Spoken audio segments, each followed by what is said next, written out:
Everyone, स्वागत है आप सभी का मेरे साथ दोबारा जुड़ने के लिए।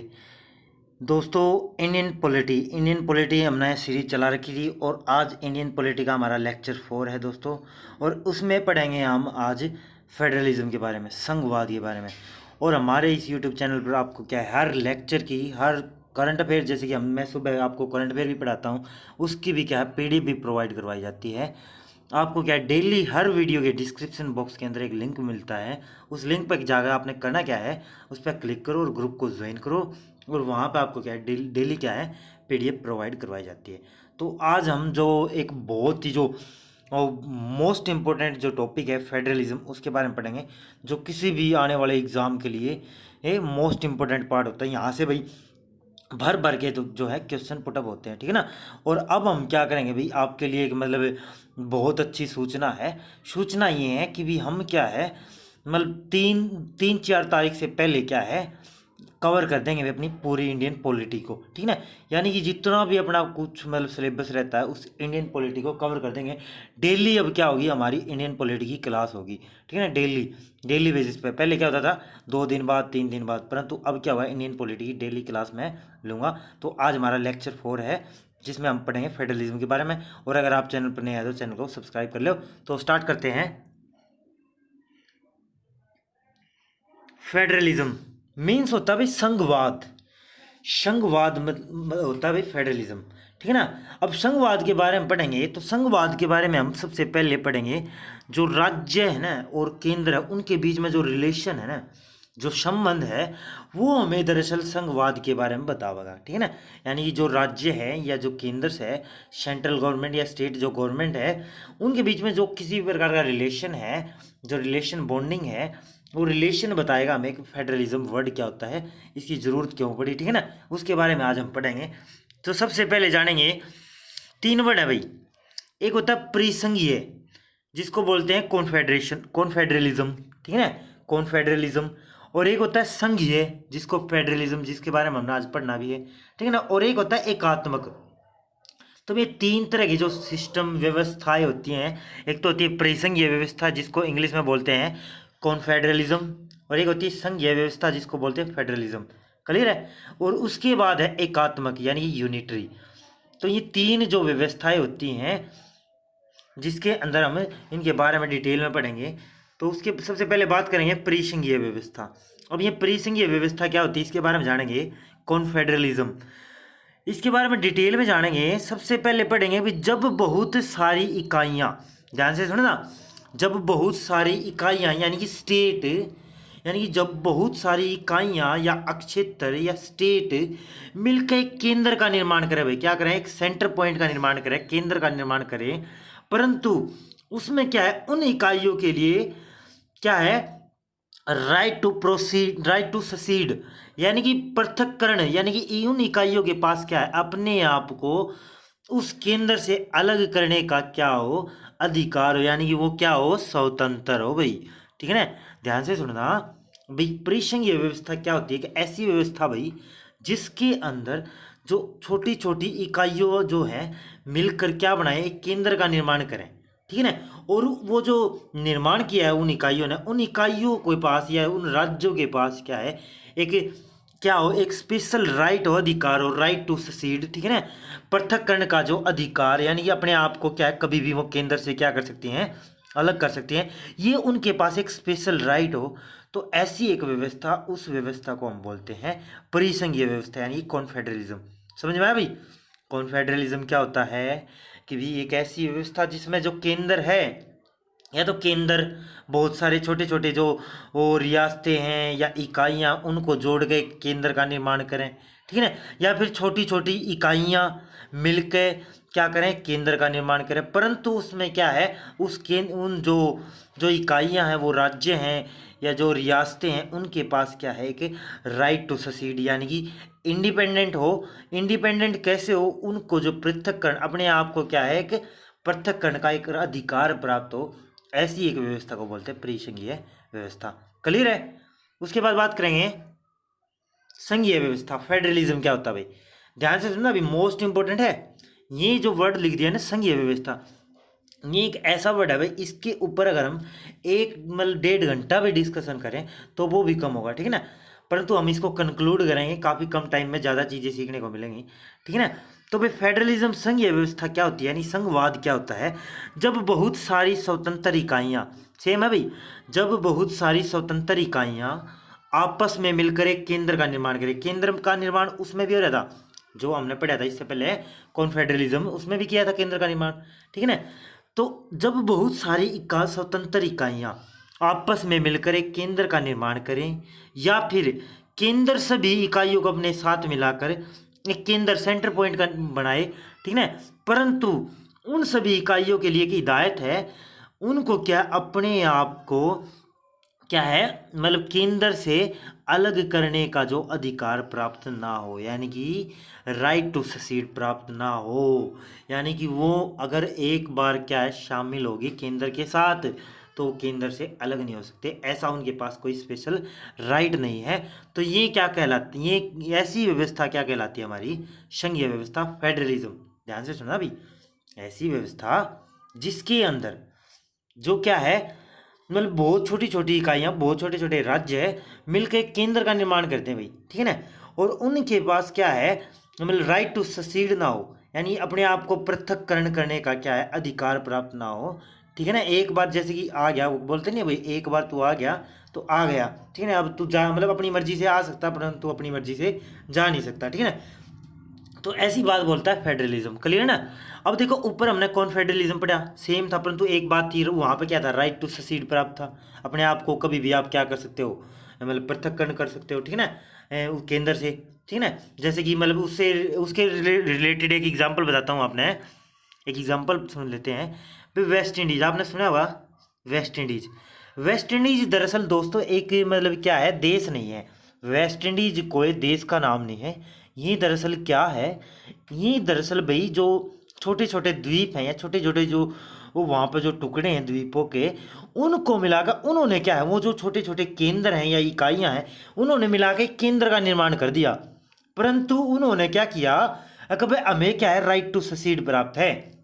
अभी अब हम जब चाहें क्या है अपने आप को स्वतंत्र मानते हैं, यानी अपने आप को अलग कर सकते हैं केंद्र से। यानी कि उन सभी जो स्वतंत्र इकाइयाँ थी उन्होंने केंद्र का निर्माण किया और उस केंद्र का नाम दे दिया वेस्ट इंडीज। वेस्ट इंडीज कोई देश नहीं है। आप जब भी मतलब इंडिया के मैप में यानी पूरे वर्ल्ड के मैप पे देखोगे तो वेस्ट इंडीज नाम का कोई देश नहीं मिलेगा, परंतु वेस्ट इंडीज क्या है बहुत सारे जो द्वीप हैं उनको मिला के क्या है बना रखा है एक, जैसे कि बहुत सारे देश हैं जैसे कि जमैका, बहुत सारे द्वीप है जमैका वगैरह वगैरह, ठीक है ना, कैरेबियन उस टाइप का। तो बहुत सारे द्वीपों को मिलाकर एक देश का मतलब एक केंद्र का निर्माण कर दिया वेस्ट इंडीज। वेस्ट इंडीज कोई देश नहीं है, ध्यान से समझ में आ गया ना एग्जाम्पल। तो वहाँ पे क्या है राइट टू ससीड प्राप्त है, उन्होंने केंद्र का निर्माण तो कर दिया परंतु वो क्या है केंद्र से कभी भी अलग हो सकते हैं, ऐसा उनके पास एक राइट है, क्लियर है। परंतु फेडरलिज्म क्या कहता है, फेडरलिज्म में ऐसा कुछ नहीं होता भाई, ठीक है ना। अगर आप एक बार आ गए तो आप क्या है केंद्र में शामिल हो गए, आपके पास राइट टू ससीड नहीं है भाई, ठीक है ना। ऐसे बहुत सारे एग्जाम्पल है जैसे कि भाई भारत हो गया, क्लियर ना। इंडिया, इंडिया में क्या है अगर आप क्या है मतलब जो इकाइयाँ जो भारत के अंदर शामिल होगी, जो राज्य या रियासतें भारत के अंदर शामिल होगी तो वो फिर बाद में क्या है अपने आप को अलग पृथक्करण नहीं कर सकती, ठीक है ना, क्लियर भाई।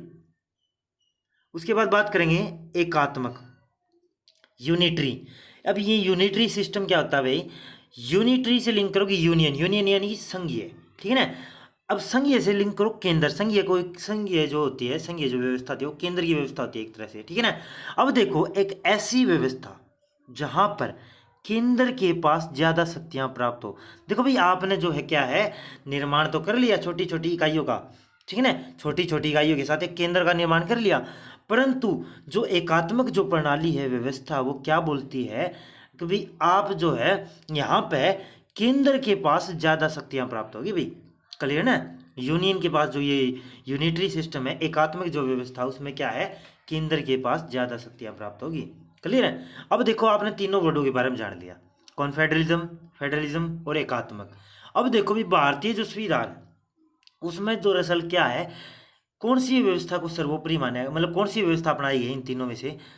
तो देखो ध्यान से दोबारा देखो, तो भाई परिसंघीय व्यवस्था तो है ही नहीं, यहाँ पे राइट टू ससीड प्राप्त नहीं है। अब रहेगी भी दो, दो के बारे में चर्चा करेंगे, ठीक है ना। दो कौन सी, फेडरलिज्म और यूनिटरी। अब देखो भारत क्या है, भारत में फेडरलिज्म भी है भाई और यूनिटरी भी है, यूनिटरी सिस्टम भी है। वो कैसे है अब इसके बारे में जानेंगे। सबसे पहले जानो भारतीय संविधान में संघीय व्यवस्था के कुछ महत्वपूर्ण बिंदु। अगर भाई भारत के अंदर संघीय व्यवस्था यानी फेडरलिज्म है, वो कैसे है, कैसे पता लगता है हमने फेडरलिज्म है भारत के अंदर। तो भाई जानो कि भाई राज्यों और केंद्र के बीच में शक्तियों का बंटवारा व इनके कार्यों का अलग अलग बंटवारा किया जाना। देखो भाई सबसे पहले तो राज्य जो और केंद्र है उनके बीच में क्या है, शक्तियों का बंटवारा किया गया है प्रॉपर वे से, ठीक है ना। अब ये शक्तियों का बंटवारा करना क्यों जरूरी था।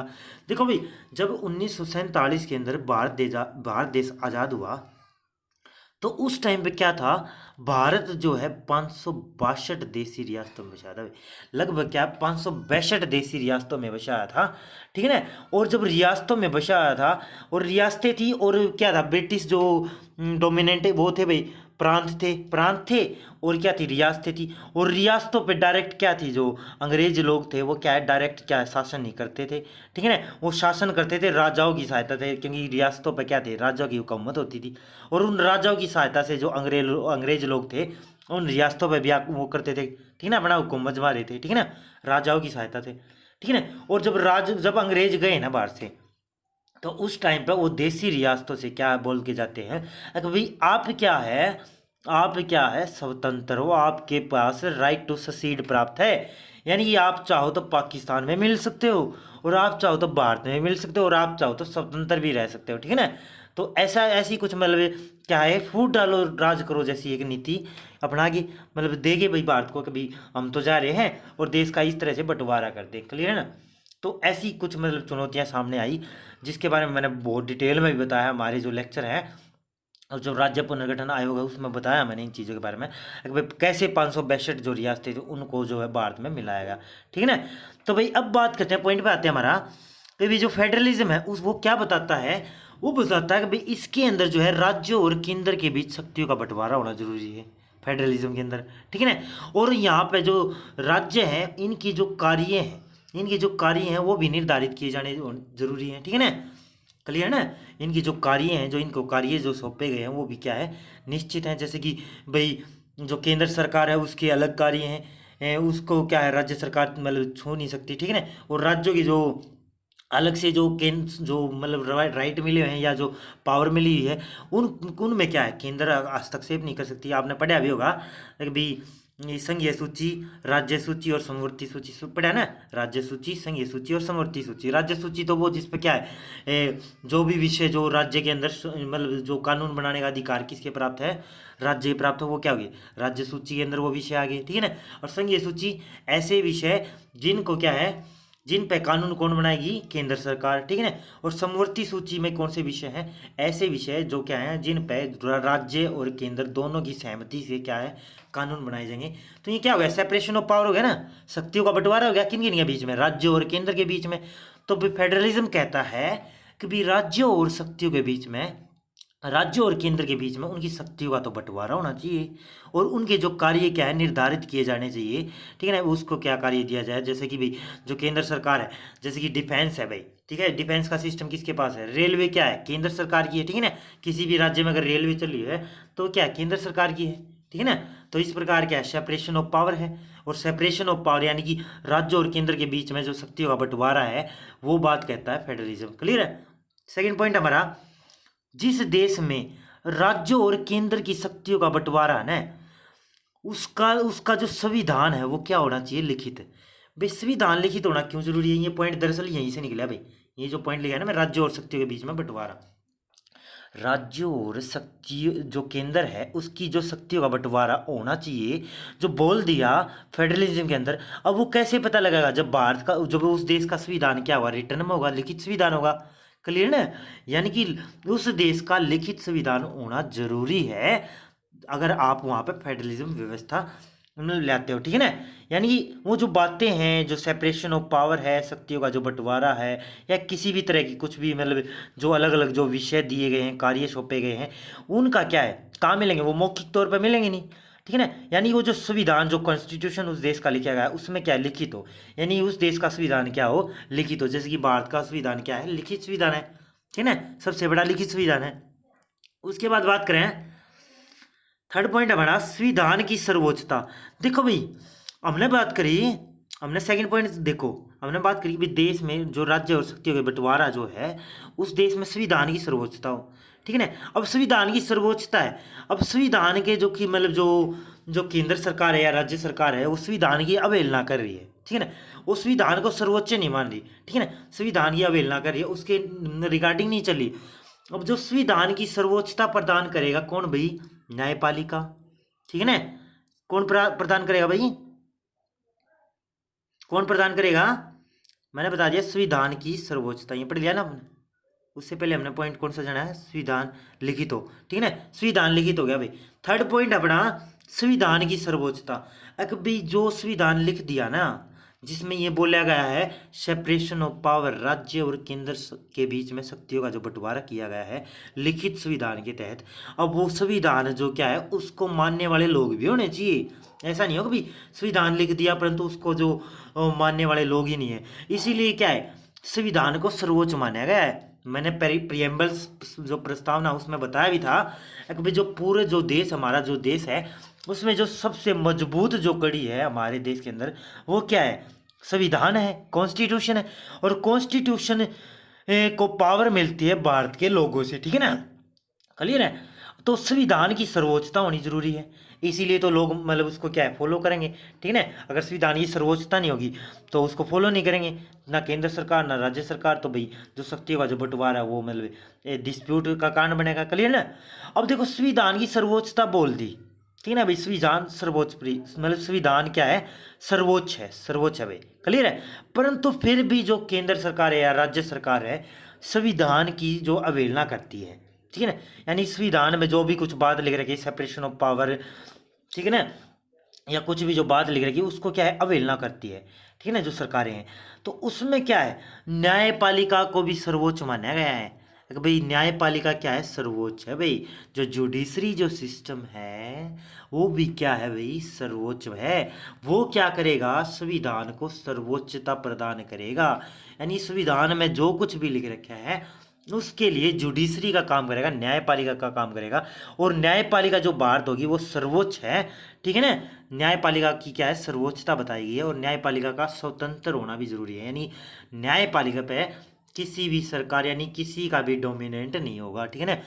वो उस न्यायपालिका क्या होगी, जुडिशरी क्या होगी, स्वतंत्र होगी, वो उसके क्या है, अपने जो निर्णय लेने का क्या है, स्वतंत्र अधिकार होगा भाई, क्लियर है, ठीक है भाई। और उसके बाद आता भाई, हमने संविधान की सर्वोच्चता जान ली, और संविधान जो है उसको जो मतलब एक तरह से जस्टिफाई करने के लिए न्यायपालिका होगी, न्यायपालिका की सर्वोच्चता। अब बताएगा भाई उस देश का संविधान भी क्या होना चाहिए, कठोर होना चाहिए। तो उस देश का जो संविधान है वो भी क्या होना चाहिए, कठोर होना चाहिए भाई, ठीक है ना। उसमें जो मतलब हर तरीके से जो रिजिड कठोरता होनी चाहिए। अब देखो भाई भारत के अंदर कठोरता है या नहीं है, इसका पता कैसे लगाओगे?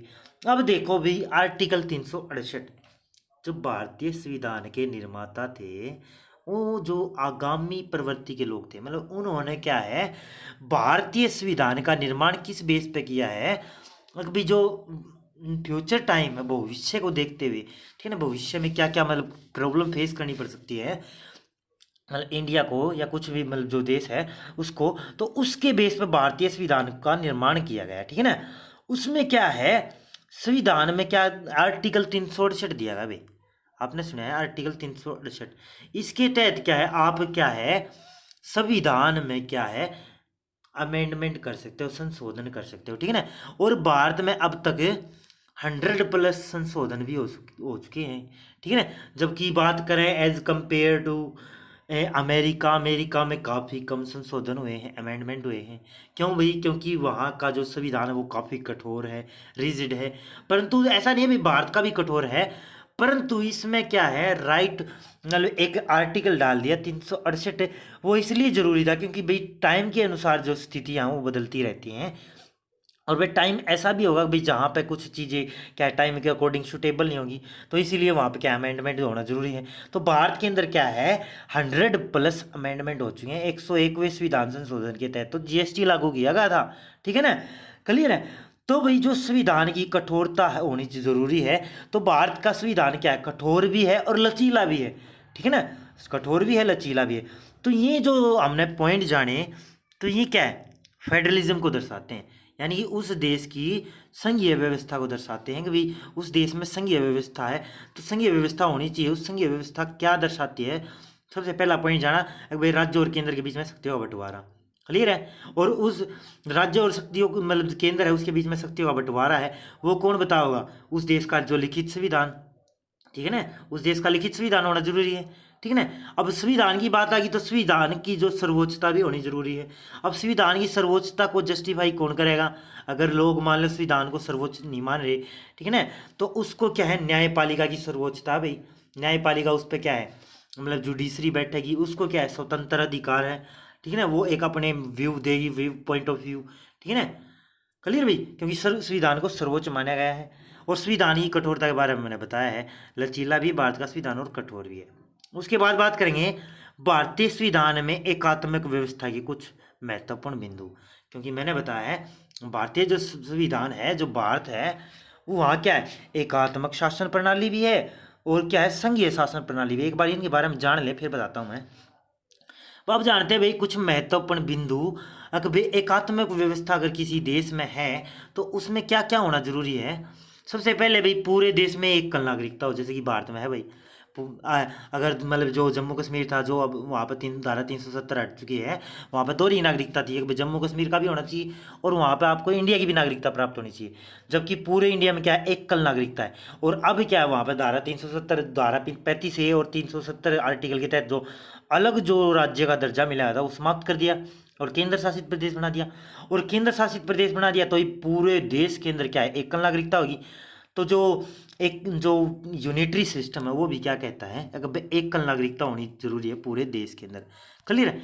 और पूरे देश के अंदर भाई एक ही संविधान हो, यानी कि पूरे देश के अंदर जो वो लोग हैं वो एक ही संविधान को मानने वाले लोग हो, ठीक है। ऐसा ही है भाई, धारा तो मतलब जम्मू कश्मीर जो था वो वहाँ पे क्या था, एक अलग संविधान था भाई, ठीक है ना, भारत के संविधान भी था और एक अलग संविधान था, परंतु वहाँ पे क्या है, सब कुछ मतलब वो खत्म हो चुका है, ठीक है ना भाई। समझ में आ रहा है ना, वो जो चीज़ें मैं बता रहा था जम्मू कश्मीर से रिगार्डिंग, वो कैसे कैसे कुछ चेंज हुआ, क्यों इंपॉर्टेंट है, ठीक है ना।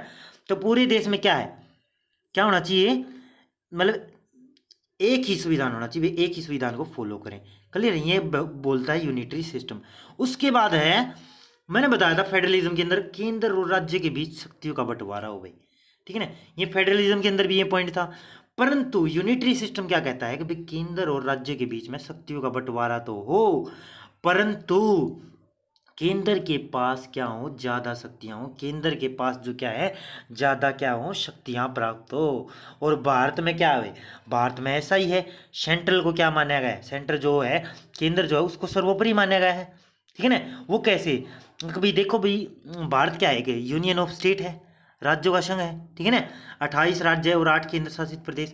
अब देखो जो एग्जाम्पल लेते हैं, जो मिनिस्ट्री है, कैबिनेट मिनिस्ट्री है, कैबिनेट मिनिस्ट्री, उसका चीफ कौन होता है, पीएम, प्राइम मिनिस्टर, ठीक है ना। और प्राइम मिनिस्टर जो है, जो कैबिनेट है, जो जो भी कानून बनाती है प्राइम मिनिस्टर के तहत, वो लास्ट में क्या है, उस पे जो लास्ट में जो साइन है, जो लास्ट में जो कैबिनेट मिनिस्टर के जो वो भी मतलब वो कानून पारित करती है, जो कैबिनेट मिनिस्ट्री, उस पे लास्ट साइन किसके होते हैं, राष्ट्रपति के। तो राष्ट्रपति क्या है भाई, केंद्र के अंडर में आ गया, ठीक है ना। हम कैबिनेट मिनिस्टर के बारे में बात कर रहे हैं, केंद्र सरकार के बारे में, ठीक है ना। तो कैबिनेट मिनिस्टर क्या है, जो भी कानून पास करेगी उसके बाद क्या है, राष्ट्रपति के साइन होने जरूरी हैं। और राष्ट्रपति क्या है, डायरेक्टली क्या हो गया भाई, इस मतलब उस संघीय व्यवस्था के अंदर आ गया, केंद्र सरकार के अंदर आ गया, ठीक है ना। अब ये तो हो गया भाई मतलब एक पॉइंट। अब बात करते हैं पीएम के बारे में, बात करें, अब बात करते हैं सीएम के बारे में, क्योंकि राज्य में क्या होता है, सीएम होता है। ये तो बताया था मैंने, कैबिनेट सेंट्रल लेवल पे। अब राज्य की बात करें, राज्य में क्या होता है, सीएम होता है, चीफ मिनिस्टर होता है। और चीफ मिनिस्टर के अलावा क्या होता है, राज्यपाल। क्या होता है भाई, राज्यपाल। परंतु भाई अब आ जाओ, राज्यपाल को नियुक्त कौन करता है, देश का राष्ट्रपति। अब यही तो कंफ्यूजन है। दिल्ली और मतलब जो दिल्ली में जो क्या है, दिल्ली में जो सरकार है, केजरीवाल सरकार, या वहाँ के जो लेफ्टिनेंट गवर्नर हैं, उनके बीच में जो डिस्प्यूट चला रहता है, झगड़े चले रहते हैं, वही तो कारण है। अगर वहाँ पे कोई भी घटना हो जाती है तो दिल्ली सरकार, तो जो केजरीवाल सरकार बोलती है कि भाई ये जो वो मामला है वो हमारे अंडर में तो आता ही नहीं, वो तो केंद्र के अंडर में आता है, ठीक है ना। और जब सेंटर के पास जाए तो सेंटर बोलता है कि भाई नहीं, ये तो क्या है केजरीवाल सरकार संभालेगी। तो इस प्रकार क्या है उनके बीच में क्या है डिस्प्यूट चला रहता है। और जो इसके चलते जो केजरीवाल सरकार है वो हर बार मांग भी करती रहती है कि भाई हमें क्या है एक अलग राज्य का दर्जा दो, ठीक है ना। परंतु राज्य का दर्जा तो दे नहीं सकते क्योंकि भारत की राजधानी क्या है दिल्ली है, ठीक है ना। राजधानी एक क्षेत्र हो गया भाई, राजधानी क्षेत्र में तरह तरह के मतलब पूरे वर्ल्ड लेवल के क्या है राजदूत भी नियुक्त किए जाते हैं, ठीक है ना। तो ऐसे क्या है राजधानी जो है उसको क्या है अलग राज्य नहीं बना सकते। तो भाई ऐसी इस कारण क्या है डिस्प्यूट चले रहते हैं। तो भाई गवर्नर को नियुक्त कौन करता है, राष्ट्रपति। या राष्ट्रपति क्या है केंद्र के अंडर में आ गया। अब केंद्र के अंडर में आ गया तो केंद्र सर्वोपरि हो गया ना भाई। तो यूनिटरी सिस्टम कहता है कि भाई केंद्र और राज्य के बीच शक्तियों का बंटवारा तो हो, परंतु राज्य जो केंद्र है उसके पास शक्तियां ज्यादा हो। और एक एग्जांपल जान लेते हैं भाई। भाई आपने सुना होगा आर्टिकल 356। आर्टिकल 356 सुना है। इसके तहत क्या होता है भाई राज्य में आपातकालीन स्थिति लागू होती है। वो कैसे, अगर राज्य में मतलब किसी भी प्रकार से व्यवस्था नहीं बना पा रही वहाँ की जो सरकार है, जो वहाँ के जो चीफ मिनिस्टर हैं, ठीक है ना, राज्य सरकार किसी भी प्रकार की व्यवस्था नहीं बना पा रही और वहाँ पे काफ़ी व्यवस्था चरमराई हुई है, वो कोई भी कारण हो सकता है। जैसे कि फॉर एग्जांपल यही उठा लो भाई, जो प्रेजेंट टाइम में जो किसान आंदोलन चल रहा है, ये क्या है मतलब ऐसा ही तो सिस्टम है। इसके कारण मान लो कल बाई चांस कैसा हो क्या हो, यहाँ पे राष्ट्रपति शासन लग जाए, आर्टिकल 356 के तहत क्या लग जाए, ये आपातकालीन स्थिति लग जाए, ठीक है ना। तो ये क्या है, ये क्या दर्शाता है, यूनिटरी सिस्टम को दर्शाता है। मतलब नेक्स्ट पॉइंट में बता रखा मैंने राज्य आपातकालीन की शक्ति। अब राज्य आपातकालीन की शक्ति किसके प्राप्त है, किसको प्राप्त है, केंद्र को प्राप्त है। तो केंद्र सर्वोपरि हो गया ना, तो केंद्र को क्या है सर्वोच्चता प्राप्त है, ये यूनिटरी सिस्टम कहता है। अब आर्टिकल 356 के बारे में बताया। आर्टिकल 356 के तहत क्या है, अगर कोई भी राज्य वहाँ की व्यवस्था बनाए रखने में क्या है मतलब सक्षम नहीं है, तो गवर्नर क्या करेगा, रेफर करेगा इस मामले को प्रेसिडेंट को, क्योंकि गवर्नर को नियुक्त कौन करता है, प्रेसिडेंट। और गवर्नर का जो दायित्व बनता है कि भाई उस राज्य में मतलब जो व्यवस्था बनाए रखे और व्यवस्था नहीं संभलती तो मुझे क्या इन्फॉर्म करे। और वहाँ पे क्या आर्टिकल 356 के तहत क्या लग जाएगी, राष्ट्रपति शासन लग जाएगा उस राज्य के अंदर। क्लियर ना, ठीक है ना भाई। तो भाई राज्य आपातकालीन की शक्ति जब आवे तो उसमें क्या है केंद्र ऊपर लेवल पे हो जाता है, केंद्र सर्वोपरि हो जाता है। और केंद्र सर्वोपरि भी है क्योंकि इसको क्या है ज़्यादा विषय प्राप्त है। उनके बारे में जब हम पढ़ेंगे ना समवर्ती सूची, संघ सूची और राज्य सूची, उसमें बताऊंगा मैं इनके बारे में डिटेल में। क्लियर है। अब बात करते हैं राज्यपाल की नियुक्ति, ये भी एक पॉइंट है भाई, ठीक है ना। मैंने बताया राज्यपाल की नियुक्ति कौन करता है, सेंट्रल गवर्नमेंट। ये भी क्या है कि यूनिटरी सिस्टम का ही हिस्सा है, ठीक है ना। ये यूनिटरी सिस्टम को क्या है मजबूत बनाता है, यूनियन को मजबूत बनाता है। क्योंकि हमने पढ़ा था यूनिटरी सिस्टम में क्या था, जहाँ पे केंद्र को क्या है ज़्यादा शक्तियाँ मिले, ठीक है ना। अब भाई केंद्र और राज्य के बीच में शक्तियों का तो बंटवारा हो, परंतु केंद्र के पास ज़्यादा शक्तियाँ हो, शक्तियाँ प्राप्त हो, ऐसा क्या है मतलब वो बताता है, ठीक है ना यूनिटरी सिस्टम। और यूनिटरी सिस्टम में क्या है राज्यपाल की नियुक्ति, राष्ट्रपति शासन और मतलब जो शक्तियों का बंटवारा इस हिसाब से हो कि भाई शक्तियाँ केंद्र के पास ज़्यादा हो। अब देखो भाई सेंटर के पास शक्तियाँ ज़्यादा क्यों हैं, ऐसा क्यों है भाई। दरअसल भाई जो भारतीय संविधान है भाई, अब तक आप समझ चुके होंगे अरे भाई भारत के अंदर क्या कैसी व्यवस्था है, फेडरलिज्म भी है, एकात्मक भी है, यूनिटरी भी है। परंतु यूनिटरी ज़्यादा है। यूनिटरी ज़्यादा क्यों है, क्योंकि यहाँ पे जो केंद्र है उसके पास शक्तियाँ ज़्यादा हैं। और फेडरलिज्म जो क्या है कि सपोर्ट सिस्टम है भाई, यानी कि वो क्या है उसको सपोर्ट सिस्टम मतलब सपोर्ट देने का काम करता है। जैसे कि मान लो कोई मूवी है और उस मूवी में कोई एक्टर है और उसके साथ कोई उसका दोस्त है, देखते हो ना। तो मान लो मूवी में जो एक्टर है ना वो तो रोल मॉडल है, वो तो क्या है मेन रोल निभा रहे हैं। तो उसी प्रकार जो यूनिटरी सिस्टम है ना एकात्मक व्यवस्था, वो तो क्या है मेन है। परंतु जो ये संघात्मक व्यवस्था, संघीय जो व्यवस्था है वो क्या है वो दोस्त का यानी वो सपोर्ट का सिस्टम निभा रहा है, ठीक है ना।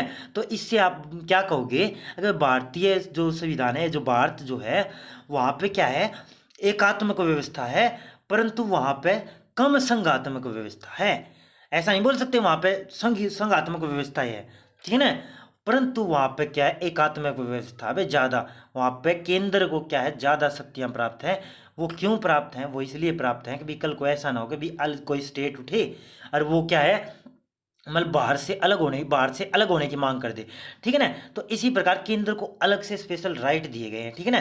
जैसे कि मान लो कुछ भी हो जाए, जैसे कि बीते बहुत से समय पहले पंजाब ने अपने आप को अलग देश बनाने की कोशिश किया, कुछ इसी इलाके थे, मतलब ऐसी आवाज़ उठती रहती है, ठीक है ना। तो मतलब इस तरीके से क्या है, जो भारतीय संविधान है उसका निर्माण ही इसी बेस पे हुआ है कि भी क्या है, केंद्र को क्या है ज़्यादा शक्तियाँ प्राप्त हैं, ताकि आप क्या है मतलब फेडरलिज्म को बनाए रख सको, ठीक है ना। फेडरलिज्म को बनाए रख सको। क्लियर अभी। अब देखो आपने समझ में आ गया होगा कि भाई जो यूनिटरी सिस्टम है उसकी हमने ज़रूरत क्यों पड़ी। क्योंकि वहाँ पे भाई किसी भी देश में शासन व्यवस्था चलाए रखने के लिए यूनिटरी सिस्टम के तहत एकल नागरिकता होनी जरूरी है।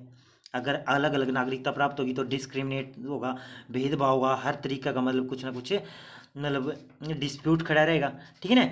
और वहाँ पे मैंने बताया पूरे देश में एक के संविधान हो, अलग अलग संविधान नहीं होना चाहिए, ठीक है ना। भारत में भी ऐसा ही है। तो ये शासन प्रणाली जो अपनाई गई है भारत के द्वारा, ये दरअसल अंग्रेजों ने 1935 का जो एक्ट आया था ना, 1935 के एक्ट्स में से ली गई भाई। जो ब्रिटिश जो हुकूमत थी उन्होंने जो 1935 एक्ट के तहत बहुत सारे जो सुधार किए थे, इम्प्लीमेंटेशन की थी, वहाँ से ये चीज़ें उठाई गई हैं। क्योंकि उन्होंने क्या है, कारगर थी वो चीज़ें सारी, मतलब उस टाइम पे जो वो थी कारगर थी सभी चीज़ें। क्लियर है। अब बात करते हैं भाई भारत में संघीय व्यवस्था को क्यों अपनाया। देखो भाई यूनिटरी सिस्टम तो है ही, यूनिटरी सिस्टम तो सर्वोपरि है, सर्वोच्च है भारत के अंदर। परंतु भारत ने फेडरलिज्म को क्यों अपनाया इसके बारे में जानेंगे। दरअसल इसको जानेंगे भाई मध्यकालीन का जो इतिहास था ना भारत का, उससे पढ़ेंगे।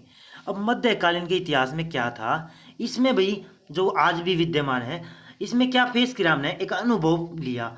अनुभव क्या था कि भाई भारत में विभिन्न क्षेत्रों में भिन्न भिन्न प्रकार की भाषा बोलने वाले लोग थे, और उनका पहनावा भी अलग अलग था भाई एरिया के हिसाब से। और वहाँ की जो कल्चर था, संस्कृति थी, वो भी अलग थी।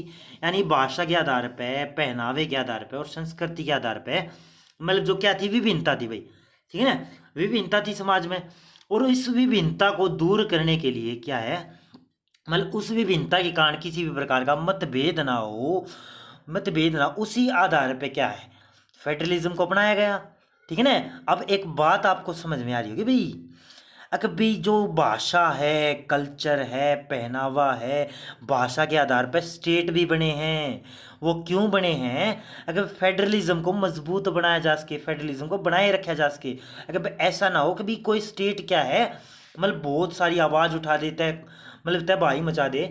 तो इस कारण क्या है, फेडरलिज्म के तहत बोला गया है कि भाई भाषा पहनावा जो है वो हमारा एक अनुभव है बीते दिनों का, उसके तहत हमने जाना है। अगर जो फेडरलिज्म जो सिस्टम है वो इस पर शूट होता है एक भाई, अलग अलग भाषा होने के बाद भी, अलग अलग पहनावा होने के बाद भी, संस्कृति होने के बाद भी, जो आर्टिकल 3 जो जो एक्ट 1935 था उसके तहत जो संघीय व्यवस्था लागू की गई थी भारत के अंदर है, वो क्या थी, कारगर थी भाई। ये हमारा क्या था, मध्यकालीन इतिहास का अनुभव था, ठीक है ना। क्योंकि 1935 में जो बातें बोली गई थी उसमें फेडरलिज्म भी था। और फेडरलिज्म इसलिए अपनाया गया भारत में क्योंकि वो चीज़ें सारी कारगर थी उस टाइम पे। क्योंकि भारत क्या है, एक बहुत बड़ा देश है भाई। सेकंड पॉइंट आ गया, भारत क्या है, एक बहुत बहुल आबादी वाला देश है। सेकंड नंबर पे क्या है, पॉपुलेशन है पूरे वर्ल्ड लेवल पे भारत की, ठीक है ना। और जहाँ पे आबादी बहुत ज़्यादा और उनको संभालना बहुत मुश्किल हो जाता है, तो फेडरलिज्म क्या था। और उस टाइम पे भी क्या थी, बहुत ज़्यादा आबादी थी भारत के अंदर, ठीक है ना। जब अंग्रेज क्या थे, मतलब अंग्रेजों का जो डोमिनेंट था यहाँ पे 1947 से पहले, तो उस टाइम पे भी बहुत ज़्यादा आबादी थी, ये सारे सिस्टम थे। परंतु वहाँ पे क्या है, संघीय जो ढांचा था, जो फेडरलिज्म था, वो क्या था, एक अहम किरदार निभा रहा था अपना, क्लियर है ना, बहुल आबादी के बावजूद भी, ठीक है ना। तो फेडरलिज्म इसलिए भी जरूरी है क्योंकि भारत में क्या है, बहुल आबादी है भाई, ठीक है ना। उसके बाद है भाई राज्य और केंद्र के बीच बराबर शक्तियों का बंटवारा, ठीक है ना, करना जरूरी था। तो फेडरलिज्म का एक और पॉइंट है भाई, अगर हमने फेडरलिज्म को क्यों अपनाया, क्यों अपनाया भी, जो राज्य हैं और केंद्र है उनके बीच में शक्तियों का बंटवारा करना जरूरी था। वो जरूरी क्यों था, वो पॉइंट बताया ना मैंने। अगर भी जो अंग्रेज लोग थे, ब्रिटिश जो हुकूमत थी, जब वो 1945 में भारत देश आज़ाद हुआ, तो भारत क्या है, बटा हुआ था प्रांतों और देशी रियासतों में। तो और अंग्रेजों ने ऊपर से एक और बात कह दी कि भी आप स्वतंत्र हो, आपको क्या है राइट टू ससीड प्राप्त है, आप क्या पृथक्करण यानी पाकिस्तान में भी मिल सकते हो और भारत में भी मिल सकते हो, और चाहो तो आप स्वतंत्र भी रह सकते हो, ऐसी कुछ बात कह गए। तो भारत ने क्या है दिमाग लगाया, संविधान जो निर्माता थे उन्होंने दिमाग लगाया कि भाई जो राज्यों और केंद्र के बीच में सामंजस्य बैठाना जरूरी, मतलब सामंजस्य बनाए रखना क्या है जरूरी है, इसीलिए उनके बीच में शक्तियों का बंटवारा करना जरूरी है, इसीलिए भी क्या है फेडरलिज्म को भारतीय संविधान के अंदर शामिल किया गया भाई। क्लियर है। तो ये था भाई आपका ये आज का टॉपिक, ठीक है ना। ये बेसिक तरीके से मोस्ट इंपॉर्टेंट तरीके से मैंने इन चीज़ों को बताया भाई। क्लियर है। अब आपने ये जो टॉपिक पढ़ा इसमें आपने क्या जाना, अगर भारत क्या है वहाँ पे एकात्मक व्यवस्था ज़्यादा है और संघात्मक कम, ठीक है ना। राज्यों और केंद्र के बीच में शक्तियों का बंटवारा तो है, परंतु केंद्र के पास ज़्यादा शक्तियाँ हाँ भाई। जब बात आती है राज्यों में राष्ट्रपति शासन की, तो ये क्या है केंद्र की हुकूमत होगी, ठीक है ना। केंद्र सरकार डोमिनेट कर रही है, ठीक है ना। और केंद्र सरकार डोमिनेट क्यों कर रही है, वो इसलिए कर रही है क्योंकि वहाँ पे क्या है मतलब फेडरलिज्म को बनाए रखा जा सकता है जब, कब भाई, जब क्या है यूनिटरी सिस्टम को ज़्यादा लागू किया जाए। तो पॉइंट बनता है, क्वेश्चन भी बहुत बार पूछा गया भारत में कैसी शासन व्यवस्था है, संघात्मक व्यवस्था है या एकात्मक व्यवस्था है, या एकात्मक ज़्यादा और संघात्मक का व्यवस्था है। तो आपने मतलब समझना है कि भाई एकात्मक व्यवस्था ज़्यादा यानी यूनिटरी सिस्टम ज़्यादा है भारत के अंदर, केंद्र की सर्वोच्च है और वहाँ पे फेडरलिज्म भी है, वहाँ पे सीएम भी अपॉइंट किए जाते हैं। क्लियर ना भाई। तो ये थे आज के हमारे पॉइंट, फेडरलिज्म मोस्ट इंपॉर्टेंट है भाई। ये जो वर्ड है ना, इससे आपके जो यूपीएससी लेवल के जो मेंस में जो एग्ज़ाम है ना, मेंस लेवल पे जो ये हमने ये जो क्लास कवर की है ना, यहाँ पे यूपीएससी मेंस तक अगर जाओगे ना आप, यूपीएससी मेंस में जब पढ़ोगे पॉलिटी, तो वहाँ पे 2-4 क्वेश्चन देखने को मिलेंगे इन्हीं चीज़ों से। इन्हीं चीज़ों पे डिबेट करो भाई, जो मैंने फेडरलिज्म बताया ना वर्ड, इन्हीं चीज़ों पे आपने डिबेट करनी है, मतलब कंक्लूड बताना है उस हिसाब से, ठीक है ना। तो ऐसा कुछ सिस्टम है। तो फेडरलिज्म के बारे में ये था भाई। नहीं कैसा लगी आपको वीडियो, तो भाई अगर आपको वीडियो अच्छी लगी है तो लाइक करें, अपने दोस्तों के साथ शेयर करें भाई, अपने दोस्तों के साथ ज़्यादा से ज़्यादा शेयर किया करो क्योंकि मुझे उससे मोटिवेशन मिलता है। और भाई आप कमेंट ज़्यादा से ज़्यादा किया करो, ठीक है ना वीडियो पर। क्लियर है। और अगर आप चैनल पर नए आए हो तो चैनल को सब्सक्राइब कर ले और बेल आइकन को प्रेस कर ले ताकि आने वाली सभी वीडियो की आपको क्या मिलती रहे, नोटिफिकेशन मिलती रहे। तो ठीक है दोस्तों, तो thanks to watch, thank you.